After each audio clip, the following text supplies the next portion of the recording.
इस वीडियो में बात करेंगे एक्यूट पायलोनेफ्राइटिस की। What is acute pyelonephritis? It is basically a suppurative inflammation of your kidneys which is usually caused by bacteria and sometimes by viral origin.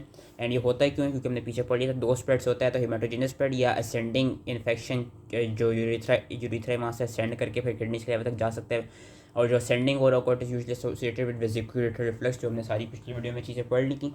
Main जो याद रखनी है वो मॉर्फोलॉजी याद रखनी है और इसकी क्लिनिकल फीचर्स याद रखने होंगे। बेसिकली ये देखा गया है कि हॉल मार्क्स क्या होते हैं हमारे पास एक्यूट पायलोनेफ्राइटिस के, जो कि 4 याद रखने होंगे हर हाल में। Patchy interstitial suppurative inflammation, intra tubular aggregates of neutrophils, neutrophilic tubulitis and tubular injury. Basically जो ट्यूब्यूल्स होते हैं, जो प्रोक्सिमल कॉन्वोल्यूटर ट्यूब्यूल्स और डिस्टल कॉन्वोल्यूटर ट्यूब्यूल्स, उन सेल्स के अंदर न्यूट्रोफिल आके जमा होने लग जाते हैं, उनकी इन्फ्लेमेशन, उनकी इंजरी होती है। सो इस तरह हॉल मार्क्स याद रखने होंगे। दोबारा रिपीट कर रहा हूँ, patchy interstitial suppurative inflammation, interstitium की intratubular aggregates of neutrophils, neutrophilic tubulitis and tubular injury.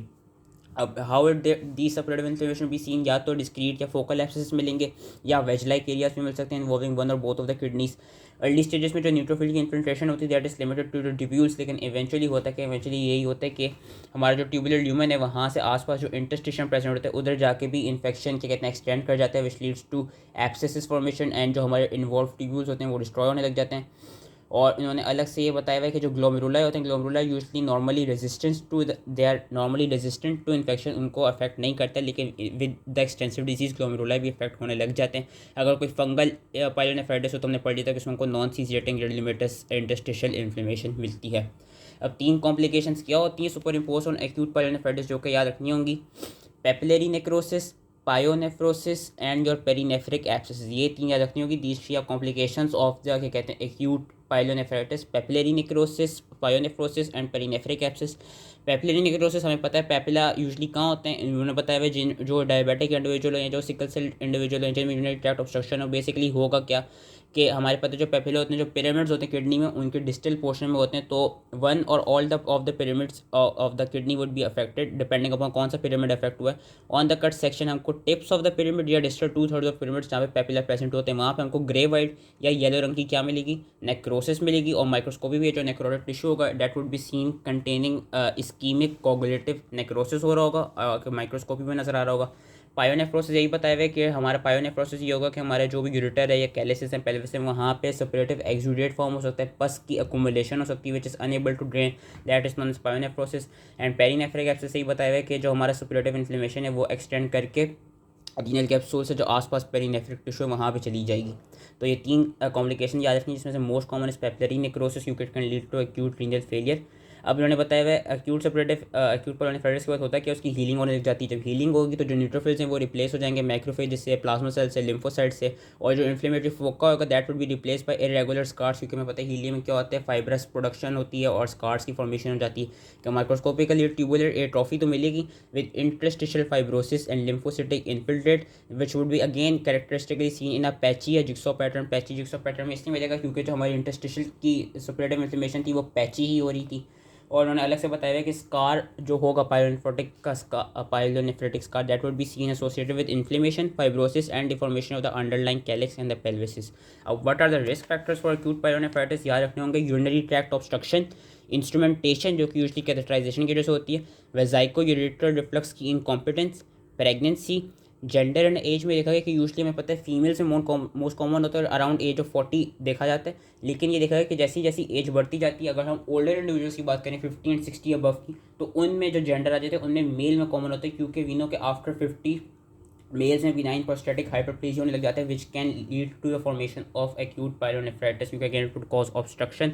तो जेंडर एंड एज में याद रखना है कि by the time of 40 usually females, लेकिन ओल्डर इंडिविजुअल्स की बात करें तो उसमें मेल्स। कोई प्री एग्जिस्टिंग रीनल लीजन हो जिसकी वजह से इंट्रारीनल स्कारिंग या ऑब्स्ट्रक्शन हो रही हो, डायबिटीज़ देखी गई है, and any condition which leads to immunosuppression है, इम्यूनोडेफिशिएंसी। तो ये कुछ कॉजेस हैं जिनमें से हमको एटलीस्ट 4 या 5 रिस्क फैक्टर्स पता होने चाहिए, पूछे जा सकते हैं। क्लिनिकली क्या फीचर्स मिलते हैं, pain which is seen at the costovertebral angle with systemic evidence of infection like your fever मिलेगा, मैलेज मिलेगा, डिसयूरिया होगा, पॉलीयूरिया होगा, इंक्रीज अर्जेंसी होगी, कभी कभी यूरिन में हमारे पस भी आने लग जाएगी और ल्यूकोसाइट्स आने लग जाएंगे which would be known as pyuria. अब ये है कि यूरिन में हमारे पस के सेल्स आ रहे हैं, हाउ वुड बी डिफ्रेंशिएट कि ये जो यूरिन में पस आ रही है ये या सिस्टाइटिस की वजह से आ रही है या पायलोनेफ्राइटिस की वजह से आ रही है। हम इसको डिफ्रेंशिएट इस तरह करते हैं कि बेसिकली अगर तो हमारी यूरिन में जो पस आ रही है, अगर तो हमको कास्ट की प्रेजेंस मिल रही है ना, कि ल्यूकोसाइड कास्ट हमको मिल रहे हैं which are typically rich in neutrophils, hence they are known as pus cast, अगर तो कास्ट मिल रहे हैं हमारी यूरिन में, सो दैट वुड इंडिकेट कि ये जो हमारा इन्फेक्शन है वो किडनी के लेवल पे रीनल इन्वॉल्वमेंट होगी। क्योंकि जब भी हमारी यूरिन में कास्ट आने लग जाए, इसका ये मतलब है कि कास्ट का ये मतलब है कि हमारी किडनी की इन्वॉल्वमेंट है, क्योंकि जो कास्ट की फॉर्मेशन होती है that is usually scene at the level of tubules.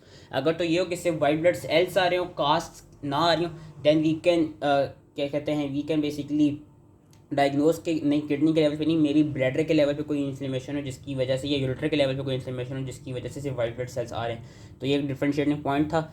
जो अनकॉम्प्लिकेटेड पल्मोनेफ्राइटिस होता है वो नॉर्मली बिनाइन कोर्स होता है कि खुद ब खुद ही वो with and proper antibiotic therapy symptoms हैं उसके ख़त्म हो जाते हैं, फ्यू डेज में ठीक हो जाते हैं। लेकिन अगर तो इस तरह के बैक्टीरिया परसिस्ट करता है यूरिन में तो उसकी रिकरेंस होती रहेगी, न्यू सीरोलॉजिकल टाइप्स आती रहेंगी इक्वलाई की, और ये देखा गया कि फिर इवेंचुअली कॉम्प्लिकेशंस आ सकती हैं। कॉम्प्लिकेशन मोस्ट कॉमन क्या आ सकती है अगर तो कॉन्स्टेंट रहा acute pyelonephritis के पेपिलरी नेक्रोसिस हो सकता है which will lead to acute renal failure and there would be repeated septicemic episodes। Lastly उन्होंने ये बताया कि हमने पढ़ा था कि अगर तो किसी को ऑर्गन ट्रांसप्लांट हो, मोस्ट कॉमनली किसी को किडनी का ट्रांसप्लांट हो ना, तो उनमें जो एक्यूट पायलोनेफ्राइटिस होता है that is usually cause by viral, and virus में भी most important is your polyoma virus.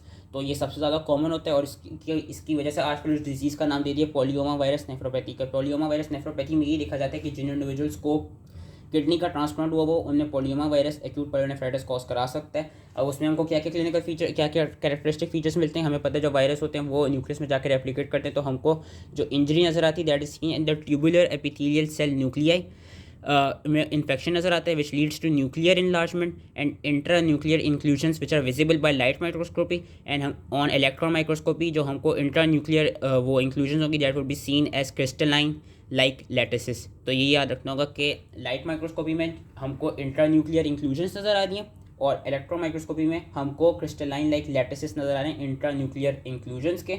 और ये कि वायरल जो है इसकी भी ट्रीटमेंट यूजली किस तरह होती है, क्योंकि हमें पता है कि जब भी हम ऑर्गन ट्रांसप्लांट कराते हैं तो ऑर्गन ट्रांसप्लांट कराते हुए हम क्या देते हैं, हम साथ में कुछ इम्यूनोसप्रेसिव्स देते हैं। तो यही देखा गया कि हम इसकी ट्रीटमेंट इस तरह कर सकते हैं कि हम जो इम्यूनोसप्रेसिव्स दे रहे हैं उनकी रिडक्शन कॉज करा दें। So that was all related to acute pyelonephritis. I hope ये समझ में आ गया। उसमें से मेन जो चीज़ें याद रखनी है, ये हॉलमार्क स्टार हर हाल में याद होने चाहिए। उसके अलावा अलग से इनकी कॉम्प्लिकेशन पूछी जाती हैं, वो ये 3 है, papillary necrosis, pyonephrosis and your perinephric abscess. उसके बाद रिस्क फैक्टर्स पूछे जा सकते हैं, तो ये इन्होंने यहाँ पे बताए हुए अराउंड 8-9, जिसमें से एटलीस्ट 4-5 याद कर लीजिएगा।